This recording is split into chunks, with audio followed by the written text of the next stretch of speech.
الذین کفروا، اللہ تعالیٰ فرماتے ہیں بے شک وہ لوگ جنہوں نے انکار کیا، یہودی ہیں، منافق ہیں، وصدوا عن سبیل اللہ، اور اللہ کی راہ سے روکتے ہیں۔ ایک ہے دین حق کو نہیں مانا، یہی بہت بڑا جرم تھا، آگے بڑھ کے انہوں نے لوگوں کو اسلام سے روکنے کے لیے بھی جد و جہد کی، کوشش کی۔ وشاق الرسول، اور رسول کی مخالفت کی، اللہ کے آخری نبی کی مخالفت کی۔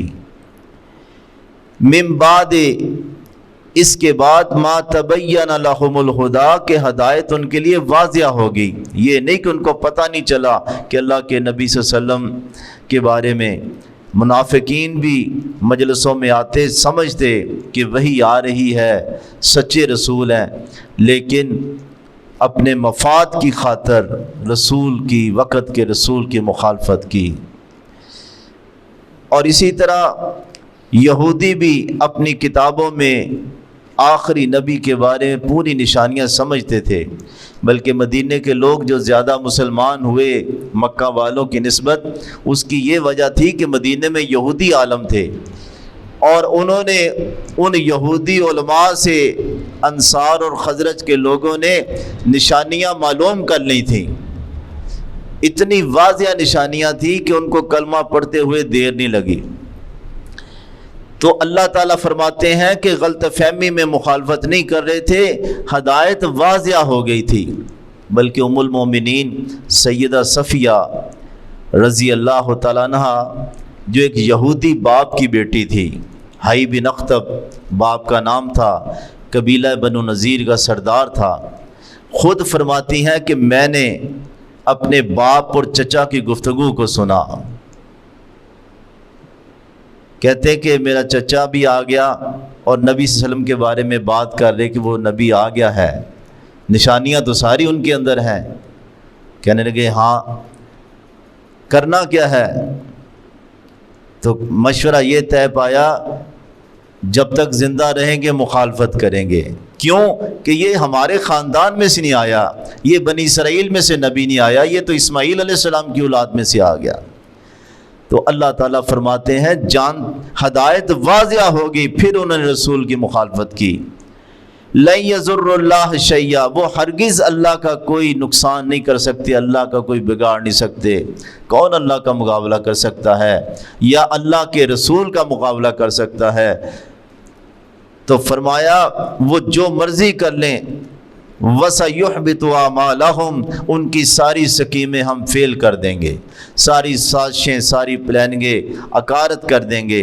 اور ایک معنی یہ ہے کہ جو وہ اپنے طور پہ نیک عمل کرتے تھے اللہ وہ قبول نہیں کرے گا، کیونکہ رسول کا بغض ان کے سینوں کے اندر ہے اور اسلام کی مخالفت ہے۔ اگلی آیت کے اندر فرمایا یا ایھا الذین آمنوا، اے لوگو جو ایمان لائے ہو، اطیعوا اللہ و اطیعوا الرسول، اللہ کی اطاعت کرو اور رسول اللہ صلی اللہ علیہ وسلم کی اطاعت کرو۔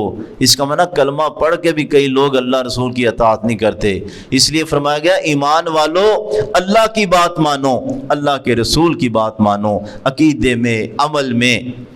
آج کون سے کپڑے پہننے ہیں، آج کون سا یعنی کہ ایونٹ کرنا ہے، کون سی نیاز دینی ہے، آج خوشی کا ماحول کرنا ہے یا غم کا ماحول کرنا ہے، جو کچھ بھی تم نے کرنا ہے اللہ رسول سے پوچھا کرو۔